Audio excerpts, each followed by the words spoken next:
Hi friends, welcome to my channel laddu Reddy. So ఈరోజు నేను పాకిస్తాన్లోని థార్ డిజర్ట్లో ఉన్నటువంటి ఒక సంచార తెగకు చెందిన నాట్యం చేసే వాళ్ళ దగ్గరకైతే వచ్చానండి. వీళ్ళేంటంటే పాకిస్తాన్ ఇండియా విడిపోవడానికి ముందు చాలా బాగా నాట్యం చేసుకుంటూ హ్యాపీగా ఉండేవాళ్ళు. తర్వాత ఎప్పుడైతే ఇండియా పాకిస్తాన్ విడిపోయిందో వాళ్ళు బోర్డర్కి అవతల పక్కకి వెళ్ళిపోయారు.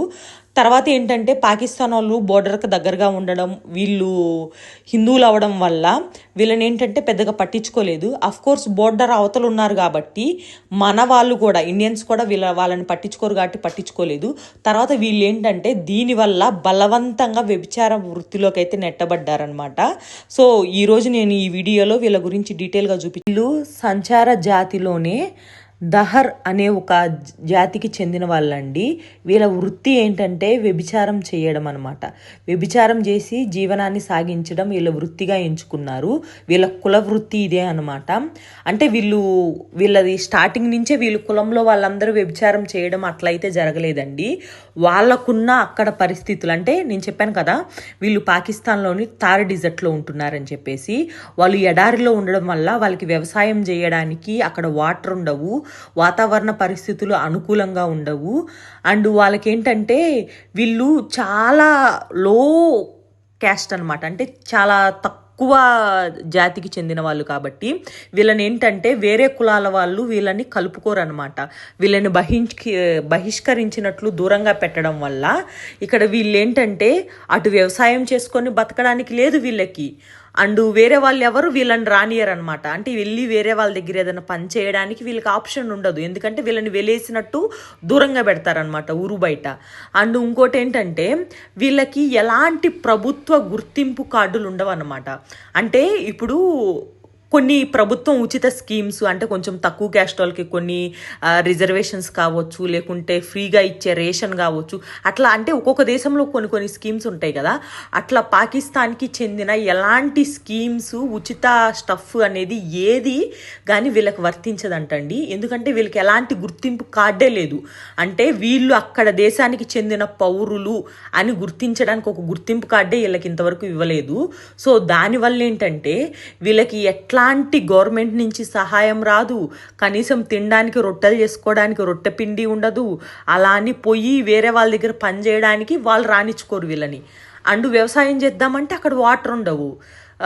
అట్లా ఏంటంటే వాళ్ళు సిచ్యువేషన్ ఇంకా ఎట్లాగైనా ఫుడ్ తినాలి, కడుపు నింపుకోవాలి అనే ఒకే ఒక్క రీజన్ తోటి వీళ్ళు బలవంతంగా ఆ వ్యభిచార వృత్తిలోకి అయితే నెట్టబడ్డారంటండి. సో ఎవరు అంటే దాన్ని వ్యభిచారం చేయాలి అని చెప్పి ఫ్యాషన్తో అయితే ఎవరు చేయరు కదా. ఏంటంటే అక్కడున్న వాళ్ళ బాధలకి, వాళ్ళ పిల్లలకి తిండి పెట్టుకోవాలి, వాళ్ళు తిండి తినాలి అనే ఒకే ఒక రీజన్ తోటి ఇక్కడ వీళ్ళైతే ఈ వ్యభిచార వృత్తిలోకి అయితే దిగడం జరిగిందండి. ఇప్పుడు ఏంటంటే వీళ్ళు వ్యభిచార వృత్తి చేస్తూ కూడా డే టైం ఏంటంటే వాళ్ళ పిల్లలు ఉంటారు కదా, వాళ్ళ పిల్లలను కూడా ఎవరు రానిచ్చుకోరు అనమాట. అందుకని ఏంటంటే వాళ్ళ పిల్లలు కూడా కొంతమంది బయటకు వెళ్ళి అడుక్కోవడము, అంటే వేరే వాళ్ళ దగ్గరికి వెళ్ళి అడుక్కోవడము, మంచి మంచి మెయిన్ సెంటర్స్ ఉంటాయి కదా, అట్లాంటి వేరే ప్లేసెస్కి వెళ్ళి అడుక్కొని డబ్బులు తెచ్చుకోవడము.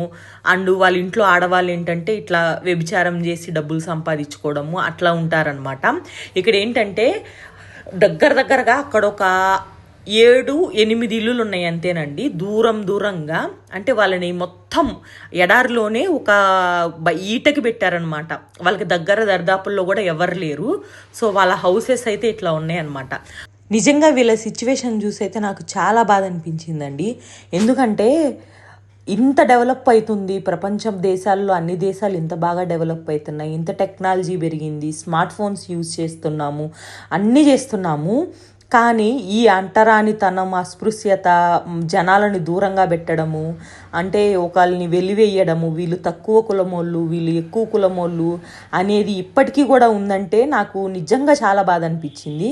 ఎందుకంటే నిజంగా వీళ్ళకి ఇక్కడున్న పరిస్థితుల్లో వీళ్ళని ఇట్లా అంటరాని వాళ్ళలాగా చూడకోకుండా వాళ్ళను కూడా వాళ్ళలో కలుపుకున్నట్లయితే మేబీ వీళ్ళు ఈ వ్యభిచార వృత్తి చేయాల్సిన అవసరం వీళ్ళకి వచ్చేది కాదేమో నాకు నిజంగా అనిపిస్తుంది. ఒకప్పుడు పాత రోజులు, పిచ్చి రోజుల్లో అట్లాంటివి ఉన్నాయన్న ఒక రకంగా అర్థము, కానీ ఇప్పుడు ఈ రోజుల్లో ఇంత టెక్నాలజీ టెక్నాలజీ పెరిగి కూడా ఇప్పటికీ జనాలని అంటరాని వాళ్ళలాగే చూడడము, వాళ్ళని దూరం పెట్టడము, ఇట్లా చేయడం అనేది నాకు అసలు చాలా బాధ అనిపించింది వాళ్ళని చూసిన తర్వాత. నేనైతే వాళ్ళ దగ్గరికి వెళ్ళాను, చాలాసేపు వాళ్ళతో ఉన్నాను, వాళ్ళతో మాట్లాడాను. వాళ్ళకి వచ్చేటప్పుడు అయితే నాకు చాలా బాధ అనిపించిందండి. అక్కడ ఉన్న వాళ్ళందరికీ ప్రతి ఒక్కరికి నేనైతే డబ్బులు ఇచ్చి వచ్చాను. వాళ్ళు కూడా చాలా హ్యాపీగా ఫీల్ అయ్యారు. ఎందుకంటే వాళ్ళు ఒక మాట అన్నారు, ఇంతవరకు అంటే చిన్నపిల్లలకి మనీ ఇస్తారు, నిజంగా అంటే మా దగ్గర నుంచి ఎలాంటి ఫేవర్ తీసుకోకుండా మాకు డబ్బులు ఇచ్చిన ఫస్ట్ పర్సన్ మీరేనండి అని చెప్పారు. అంటే దీది అన్నారు, అంటే అక్క అనమాట.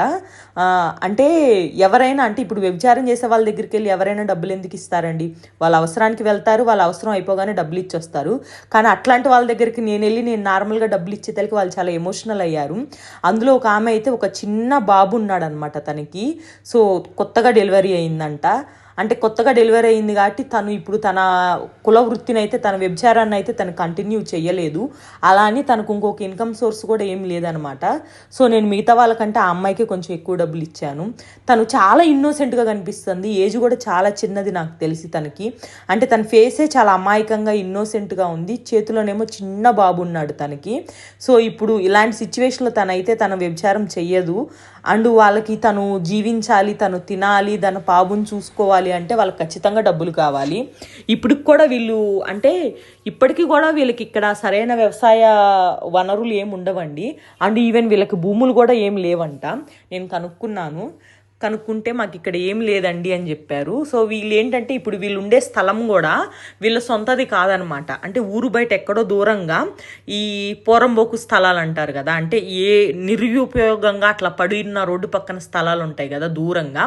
సో అట్లాంటి ప్లేసెస్కి వచ్చి వీళ్ళైతే ఇలా ఉండడానికి మట్టి ఇల్లులు, ఆవు పేడ మట్టి కలుపుకొని మట్టి ఇల్లులు అయితే తయారు చేసుకున్నారండి. వీళ్ళు సంచార జాతికి చెందిన వాళ్ళు కదా. నేను చెప్పిన అమ్మాయి ఈ అమ్మాయి అనమాట. వాళ్ళ బాబుని అక్కడ పడుకోబెట్టి వచ్చిందనమాట నా దగ్గరికి. అట్లా ముసుకేసుకొని మాట్లాడుతుంది కదా, నేను తనతో మాట్లాడడానికి ట్రై చేస్తున్నాను అనమాట. ఏంటి అక్కడ ఏముంది అంటే తను చెప్తుందనమాట, ఇది మా ఫ్రిడ్జ్ అక్క, మేము ఇందులో వంట చేసుకునే పెట్టుకుంటామని. చూడండి ఆ కొంచెం మిగిలిన కూర, ఒక చిన్న రొట్టె ముక్కనే అమ్మాయి బంగారంగా దానిలో దాచుకొని పెట్టుకుందనమాట. ఎందుకంటే వాళ్ళకి ఫుడ్ చాలా ఇంపార్టెంట్ అండి. నేను చెప్పాను కదా తనకి కొత్తగా, అదిగోండి అమ్మాయి పక్కన వెళ్తుంది కదా ఆ అమ్మాయికి. సో కొత్తగా డెలివరీ అయ్యింది, చిన్న బాబు ఉన్నాడు. ఏంటంటే వాళ్ళ సిచ్యువేషన్స్ అట్లా ఉన్నాయన్నమాట. నిజంగా వీళ్ళతో నేను చాలా మాట్లాడాను, చాలా విషయాలు తెలుసుకున్నాను. అంటే వీళ్ళ దగ్గరకు వచ్చే వాళ్ళు కొంతమంది మంచిగా ఉంటారు, కొంతమంది వాళ్ళు ఉంటారంట. సో నేనేంటంటే వాళ్ళకి ఇంకా మనీ ఇచ్చాను, ఫస్ట్ అమ్మాయికి ఇచ్చాను. వచ్చేటప్పుడు వీళ్ళు కూడా అడిగితే వీళ్ళకి కూడా మనీ ఇచ్చాను అనమాట. అమ్మాయి అక్కడ నిలబడి చూస్తుంది చూడండి ముసుకేసుకొని. అంటే వీళ్ళు చాలా బాధలు పడుతూ కూడా ఇప్పటికీ ఇక్కడ జీవిస్తున్నారండి.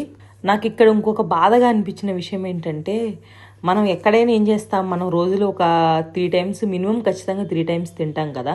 వీళ్ళకి కనీసం 3 పూట్ల కూడా ఫుడ్ తినడానికి కూడా వీళ్ళకి కష్టమేనంట. అంటే వీళ్ళు ఇప్పటికీ వ్యభిచార వృత్తిలో ఉన్నా కూడా వాళ్ళకు వచ్చే మనీ, వాళ్ళు ఉండడానికి అంటే వాళ్ళ ఖర్చులు కానీ, వాళ్ళ పిల్లలు కానీ, వీటన్నిటికీ కానీ వీళ్ళకి ఏంటంటే ఆ డబ్బులు చాలా వరకు సరిపోవంటండి. అందుకని చెప్పి వీళ్ళు ఏంటంటే వీళ్ళు రోజులో ఓన్లీ కొంతమంది అయితే ఒకసారే తింటారంట, కొంతమంది అయితే 2 సార్లు తింటారంట. ఏంటంటే వాళ్ళు కడుపు నిండా ఫుడ్ కూడా తినలేని సిచ్యువేషన్ అనమాట వీళ్ళది. సో వీళ్ళ అంతా చెప్పాను కదండి, అక్కడక్కడ ఇల్లులు ఉన్నాయని చెప్పేసి. సో మొత్తం హౌసెస్ అయితే ఇవన్నమాట. వీళ్ళల్లో కొంతమంది ఏంటంటే వీడియో తీయడానికి కొంచెం అంటే కొంతమంది బాగున్నారు వీడియో తీయడానికి. కొంచెం ముందుకెళ్తే ఏంటంటే పైన ఇంకొన్ని హౌసెస్ ఉన్నాయి, అవి కూడా వీళ్ళకి సంబంధించినవి అనమాట. వాళ్ళైతే విల్లింగ్గా లేరండి వీడియో తీయించుకోవడానికి. ఎందుకు వచ్చారు మీరు, ఎందుకు వీడియో తీస్తున్నారు, అది ఇదని చెప్పి మాట్లాడారు. ఓకే సరే మనకి ఎందుకు వచ్చిందిలే అని చెప్పేసి నేనైతే ఇంకా సైలెంట్గా అయితే బయలుదేరాను అనమాట అక్కడి నుంచి. సో నేను వేరే బ్రదర్ని అయితే తోడు తీసుకొని వెళ్ళాను, మన అబ్దుల్ బాయ్ని. సో అబ్దుల్ బాయ్ చెప్తున్నాడు అనమాట, వాళ్ళ కోపం వస్తుంది వాళ్ళకి, నువ్వు వీడియో తీస్తున్నావు అని చెప్పి తీయకు అని చెప్తే, సరే ఇప్పుడు వాళ్ళ వరకు మీట్ అయ్యాను కదా చాలే అని చెప్పేసి ఇంకా నేనైతే సైలెంట్గా అట్లా దూరం నుంచి చూసుకుంటూ వచ్చానమాట. వాళ్ళు నాకు చెప్పారు, నేను ఫస్ట్ అక్కడికి వెళ్ళా కదా, వాళ్ళు చెప్పారనమాట పైన ఇంకొన్ని ఇల్లులు ఉన్నాయి, వాళ్ళు కూడా మా వాళ్ళేను, వెళ్ళి చూస్తానంటే అక్కడ కూడా చూడు అన్నారు. కానీ వీళ్ళు రిసీవ్ చేసుకున్నట్లు వాళ్ళు నన్ను రిసీవ్ చేసుకోలేదనమాట. మేబీ వాళ్ళ సిచ్యువేషన్స్ కూడా వాళ్ళకు ఉంటాయి కదా. సో అందుకని చెప్పి నేను ఎవరిని ఇబ్బంది పెట్టాలనుకోలేదండి, అందుకని వచ్చేసాను.